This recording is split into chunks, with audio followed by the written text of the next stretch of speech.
created good and bad karma for themselves, right? Oh, yeah. Again, I'm not asking you. Seriously, just relax. We got it up here. Yeah, you know. But you started off sort of like as an absolutely white bread, no excuse, no offense, white bread, pure good guy. Yeah. And then, what did you beg the writers to write some junk for you? No, kind of the opposite. No, it just kind of changed and went in that direction. So you just kind of embrace it and go wholly evil. But it's funny because some people who came up to me today at the autograph thing had started watching from season 3. I was like, well, then you must have no idea what the hell's going on.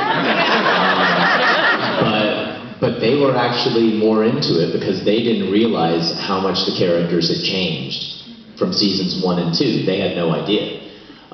So they actually really enjoyed it, and they were really into being the Fly and all of that because they didn't know what he was before. So that was actually a pretty interesting perspective for me because I don't know anybody who started watching in the 3rd season. I don't quite get that. But you know, that was the first thing that was the first time that had happened where I spoke to somebody and they were like, we loved it, we thought it was so cool, and I was like, you didn't watch the first 2 seasons, it's a totally different character. But that was kind of cool. Yep, what do you say? Or I'll stand by. Karma, yeah, I guess I've experienced a little bit of that character-wise in the show. Yeah, you know, I mean, they try to put forward the duality of a character like Nathan portraying the element, the idea that it's a slippery so-and-so, gray. What did Tim say? Morally gray, morally liquid. I think that was the word Tim used to describe him. Where you do something that might be deemed heroic, and then in the next set of actions you do something less than heroic, something that encapsulates the idea of the hypocrisy, the duality, I guess, that we all go through in our daily lives, especially multiplied tenfold with the politician who spends his life in the public eye and is wrestling with his own internal demons. So karma was a big element, subtextually, I think, throughout the arc of all the stories that we all went through, throughout the entire show. It was the wrestling with the good couched with the evil, or the less than good, I should say. I didn't get a chance to have a lot of Yours is bad. I tried to be good. Did you see the web series? Nowhere Man? I tried to be good there. Tried to bank some karma. But, you know, then that jerk that HRG worked for at the beginning of season 2 at Copy King Day. You know, he was my boss. So all right. I spent my karma really fast. Any that I banked got spent real fast. Any questions? Yeah, let's see what you have to say. Hi, I have a question for Adrian and Sendhil. Adrian, if you can tell me about any memorable experiences you had on the set or filming and scenes, specifically with Zach, and the same question for Adrian but with Milo. Yeah, let's see, one of the funny things I had with Zach was in the middle of the beginning of season 4, I was absent from a few of the episodes, and I came back. It was after the carnival stuff that we had filmed, or they were filming, and it was a scene where I had to morph with Zach. He becomes me for a flash, and then I'm waving through his face, and then I disappear. So I had to stand there for the green screen stuff at the carnival. And since I'd been off for a couple of episodes, we had a new crew, some new PAs, production assistants, and so forth, that I didn't recognize. We were shooting at Universal Studios. They built the entire carnival set there. And I came on the set, sat down next to Zach, didn't really recognize a lot of the people, the crew. And a lady came over and asked Zach and Rob Nepper if they wanted any water or whatever, because it was a hot day. And she looked at me and went, would you? No. She just kept, like, walked right there. And then she came over to me and said, hey, listen, the extras holding area is just around the corner. If you wouldn't mind. She thought I was a stand-in for Zach because we were dressed the same. We were supposed to be morphing in and out of that. And I thought that was really funny. And so, of course, I went to Extras Holding. And that's what you stood did there, and I was hanging out. And then the PA came walking up a few minutes later, just ash red, and just, excuse me, Mr. Pasdar. I said, what? I'm having fun with, these are my peeps over here. She had a water for me.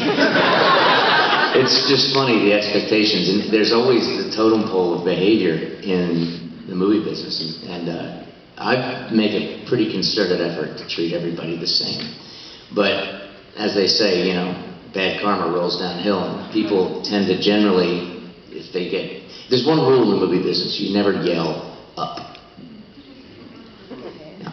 You always, somebody below you is going to catch the bad stuff, but you never bark up at anybody if you've not, So, but this PA had looked at me and dismissed me initially, just because she had been dismissed earlier in the day by somebody else. And I just thought it was a lesson. It was a good lesson for me to learn, just behavior in people and things like that.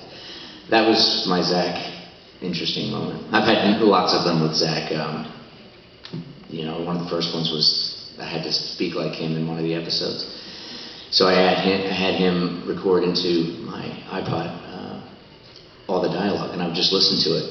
And I ended up speaking like him and carrying on the cadences the way he does. And that was a lot of fun. So I had him in my ear for about 2 weeks. And I was happy when that scene was over. But, yeah. Shooting with Zach was always fun. And with Milo, too. I remember shooting the subway scene in the first season with Milo. And a future hero pops in and stops time. Who wishes future hero made more appearances in the series? Yeah! He was fucking badass, wasn't he? Yeah! He was going to in season 5. Future hero was coming back. But he comes in and he stops time, and everybody freezes on the subway except for Milo, except for Peter. And so I was standing there holding onto the thing in the subway, and I'm supposed to freeze, and I'm standing right next to Milo, and so we're both in the shot, so I can't blink, and I have like this dry eye thing, and I just find it really hard not to blink. Especially when you're not supposed to. Yeah, especially as soon as they tell you not to blink, of course all you're going to do is blink. So I was sitting there, and I screwed up like 6 takes in a row just because I blinked, and I couldn't. I was like back, and tears are rolling down my eyes, and it was like 3 in the morning at that point anyway, and then so finally we banked one. They're like, we need to do another one. I was like, great. I was like, I thought we got it. We do it, and they're doing the scene, and they just keep talking and talking. And then they stopped, and it was silence, and nobody is calling cut.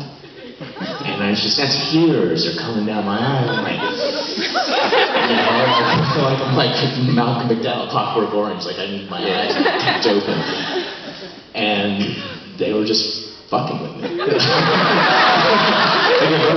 There wasn't even, the camera wasn't even rolling. So that was we used to do that a lot when anybody ever had to play dead. Yeah. You had to stop breathing. Like try and make them laugh. That's one of the things you do, just to not be bored, basically, on set. But with Zach, we did all this stuff in the first season where we went on like this road trip, and we were supposed to be in Montana, which meant like Artesia, California. And so they trucked in all of this ice and this snow, like tons of it, to throw onto the ground. And we're sitting there doing like cold acting, and it was hot. It was like, hot as hell. And then we like moved to this motel, this horrible, dingy, nasty motel. And we're supposed to, our trailer was one of the rooms in the motel because they couldn't get our trailers into the lot, into the parking lot. So Zach and I pop into this motel that has a heart-shaped bathtub and just I mean, you could see. I'm going to give you a chance right here to stop. I